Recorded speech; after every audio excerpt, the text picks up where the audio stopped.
सुनेंगे मत्ती में 18 में 21 से 35 तक। Matthew 18:21 to 35। अपराधों की क्षमा।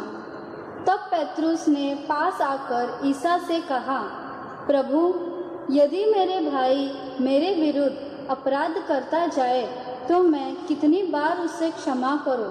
7 बार तक? ईसा ने उत्तर दिया, मैं तुमसे नहीं कहता 7 बार तक, बल्कि 70 गुना 7 बार तक। यही कारण है कि स्वर्ग का राज्य उस राजा के सदृश है जो अपने सेवकों से लेखा लेना चाहता था। तब वह लेखा लेने लगा तो उसका लाखों रुपए का एक कर्जदार उसके सामने पेश किया गया। अदा करने के लिए उसके पास कुछ भी नहीं था। इसलिए स्वामी ने आदेश दिया कि उसे, उसकी पत्नी, उसके बच्चों और उसकी सारी जायदाद को बेच दिया जाए और ऋण अदा कर लिया जाए। इस पर वह सेवक उसके पैरों पर गिर कर यह कहते हुए अनुनय विनय करता रहा, मुझे समय दीजिए और मैं आपको सब चुका दूंगा। उस सेवक के स्वामी को तरस हो गया और उसने उसे जाने दिया और उसका कर्ज माफ कर दिया। जब वह सेवक बाहर निकला तो वह अपने एक सहसेवक से मिला जो उसका लगभग 100 दिनार का कर्जदार था। उसने उसे पकड़ लिया और उसका गला घोंटकर कहा, अपना कर्ज चुका दो। सहसेवक उसके पैरों पर गिर पड़ा और यह कहते हुए अनुनय विनय करता रहा, मुझे समय दीजिए और मैं आपको चुका दूंगा। परंतु उसने नहीं माना और जाकर उसे जब्त के लिए बंदीगृह में डलवा दिया, जब तक वह अपना कर्ज न चुका दे। यह सब देखकर उसके दूसरे सहसेवक बहुत दुखी हो गए और उन्होंने स्वामी के पास जाकर सारी बातें बता दी। तब स्वामी ने उस सेवक को बुलाकर कहा, दुष्ट सेवक, तुम्हारी अनुनय विनय पर मैंने तुम्हारा वह सारा कर्ज माफ कर दिया था। तो जिस प्रकार मैंने तुम पर दया की थी, क्या उसी प्रकार तुम्हें भी अपने सहसेवक पर दया नहीं करनी चाहिए थी? और स्वामी ने क्रुद्ध होकर उसे तब तक के लिए जल्लादों के हवाले कर दिया जब तक वह कोड़ी न चुका दे। यदि तुम में हर एक अपने भाई को पूरे हृदय से क्षमा नहीं करोगे तो मेरा स्वर्गीय पिता भी तुम्हारे साथ ऐसा ही करेगा। यह प्रभु की वाणी है।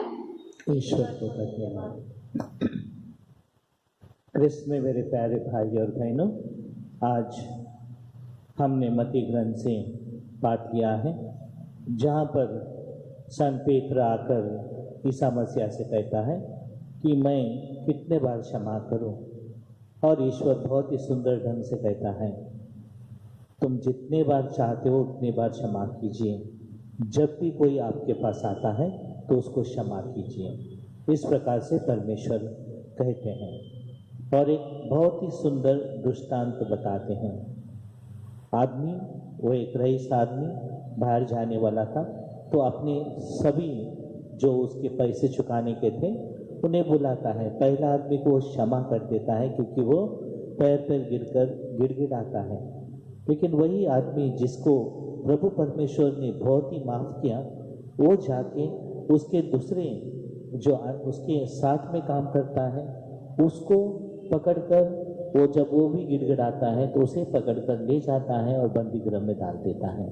और सब लोगों को अच्छा नहीं लगता है और वो धनी के पास जाते हैं और धनी उससे कहता है, ये दुष्ट सेवक, मैंने तेरे सब कुछ जो भी तो मेरे को देना था मैंने सब तुझे क्षमा किया, फिर तू तेरे भाई को क्षमा क्यों नहीं किया? इसी प्रकार से परमेश्वर पूछते हैं। अभी हम सब एक कोविड-19 में हैं और ये कोविड-19 में हम बहुत सारे लॉकडाउन में हैं और लॉकडाउन में होते समय हम पूरे परिवार के साथ रहते हैं। और आजकल काफ़ी लोग बहुत ही अच्छे तरीके से बात करते हैं, उनका रिश्ता अच्छा है, लेकिन बहुत सारे लोग अपने रिश्ते को लेकर बहुत परेशान हैं। बहुत सारे पति और पत्नियों में दरार पैदा हो चुका है, बहुत सारे लोगों के परिवारों में दरार पैदा हो चुका है। ऐसे भी है, बहुत सारे परिवार निकट आ चुके हैं, लेकिन दरार भी आते हैं, और इसमें क्षमा करना चाहिए। और क्षमा करने के लिए मैं कुछ सिद्धांत बताऊंगा। हम लोग प्रभु परमेश्वर के नाम पे क्षमा करना चाहिए, क्योंकि प्रभु परमेश्वर हमेशा क्षमा करता है, इसलिए हम भी परमेश्वर के नाम पे क्षमा करना चाहिए, क्योंकि वो हमारे पास आता है और परमेश्वर हमें हमेशा क्षमा करता है। पाप कोई भी पाप होने दो, पाप बड़ा भी क्यों ना होने दो, लेकिन परमेश्वर क्षमा करता है। आप देखिए संत लूकस के सुसमाचार में 15वां अध्याय में वो जो पुत्र रहता है अपने पिता से सब संपत्ति लेके चले जाता है, उड़ाता है, और वापस जब लौटता है परमेश्वर पिता के पास, उसका पिता उसके लिए खड़ा रहता है और भागते जाके उसे गले लगता है और कहता है, आज मेरा पुत्र जीवित हुआ है, मर गया था, जीवित हो गया है, खो गया था, मिल गया है, इसलिए हमें मौज करना चाहिए, आनंद मनाना चाहिए। इस प्रकार से वो पिता उसे क्षमा करता है। हमेशा परमेश्वर क्षमा करता है। और देखिए उसका बड़ा भाई जो हमेशा पिता के साथ था, उसको अच्छा नहीं लगता है। और वैसे ही हम सबों को भी, हम परमेश्वर के साथ रहते हुए भी परमेश्वर के से दूर रहते हैं, इसलिए हमें क्षमा करने के लिए सीखना चाहिए। और दूसरी बात, दूसरा मेरा मुद्दा है कि अगर हम क्षमा करते हैं तो हम वो परमेश्वर नहीं है। जो व्यक्ति मेरे जीवन में आता है क्षमा मांगने के लिए, वो व्यक्ति परमेश्वर नहीं है, इसलिए मैं उसे क्षमा करना चाहिए। अगर वो परमेश्वर होता तो वो तो गलती ही नहीं करता। मानव तो गलती करता है, परमेश्वर तो गलती नहीं करता है, इसलिए हम लोग उसे क्षमा करना चाहिए, क्योंकि वो परमेश्वर नहीं है। जो भी वो हमारे विरोध में करता है, हम उसे क्षमा करना चाहिए। और तीसरी बात है कि हमें हमारे जो जिससे हम द्वेष करते हैं, हमारे एनिमीज जो रहते हैं, उनके लिए हम प्रार्थना करना चाहिए। हम लोग सब प्रार्थना में रहते हैं। ये जो दृष्टांत आज पढ़ा गया है, वो जो पहला व्यक्ति था जिसे क्षमा मिली है, वो व्यक्ति प्रार्थना में नहीं था, इसलिए उसे वो क्षमा का कुछ भी असर नहीं हुआ, उस क्षमा का अनुभव भी नहीं हुआ। और वह जाता है और अपने जो दूसरा सेवक रहता है उसके साथ में जो 100 दिनारी लेता है, उसे क्षमा नहीं कर सकता है, क्योंकि इसने प्रार्थना भी नहीं किया, प्रार्थना में नहीं था, और क्षमा का अनुभव भी नहीं हुआ है। कृष्ण में मेरे प्यारे भाई और बहनों, और जब सब मुझे सुन रहे हैं, क्या आपको क्षमा का अनुभव हुआ है? अगर अनुभव होता है तो फिर आप तो क्षमा करेंगे, अगर अनुभव नहीं होता है तो आप तो कभी क्षमा नहीं कर पाओगे। इसलिए हम प्रायश्चित के लिए जाते हैं, हम ऐसे भी एक दूसरे की बातें सुनते हैं और उसे क्षमा करना चाहिए। मेरा एक प्रश्न है, अगर मेरे मन में द्वेष रहता है और फिर मैं जो मेरे नज़दीक के जो लोग हैं जिससे मैं प्रेम करता हूँ, जब मेरे मन में मेरे जो एनिमीज रहते हैं, ओके, उनके लिए अगर मेरे प्रति घृणा है, तो फिर मेरे जो पास में नज़दीक रहते हैं उनसे प्यार कैसे कर सकता हूँ? कैसे कर सकता हूँ जब मेरे अंदर में द्वेष है, मेरे अंदर में ईर्ष्या है, और फिर उसी समय जो मेरा प्रिय, उसे मैं कैसे क्षमा कर सकता हूँ? मेरे मन से क्षमा नहीं कर सकता हूँ, क्योंकि किसी व्यक्ति के अंदर में अगर द्वेष होता है और गुस्सा होता है तो वो व्यक्ति प्रेम कैसे कर सकता है अपने निकट के दोस्तों के साथ में? नहीं कर पाएगा। इसलिए आपके अंदर से पूरा द्वेष निकालिए, प्रभु परमेश्वर को सौंपिए, और फिर आपको चंगाई चाहिए ना, आपको अगर चंगाई चाहिए तो प्रार्थना कीजिए और आपके अंदर की सब कुछ द्वेष निकालिए और प्यार से भर दीजिए। और आज आज का जो पाठ था, आज पहला पाठ आज के जो रीडिंग्स में है वो तो मिसा में पहला पाठ था, वो संत पौलुस का करंथियों के नाम। अगर मैं सबसे कहता हूँ कि मैं प्यार करता हूँ और किसी को अपनाता नहीं, तो मैं सिर्फ आवाज़ करने वाला व्यक्ति हो गया हूँ। अगर मैं किसी को क्षमा नहीं कर पाता और मैं कहता हूँ कि मैं प्रभु का दासी हूँ, तो उसमें क्या लाभ है। इस प्रकार से आज का पहला पाठ है। इसलिए सब कुछ प्रेम पे आधारित है।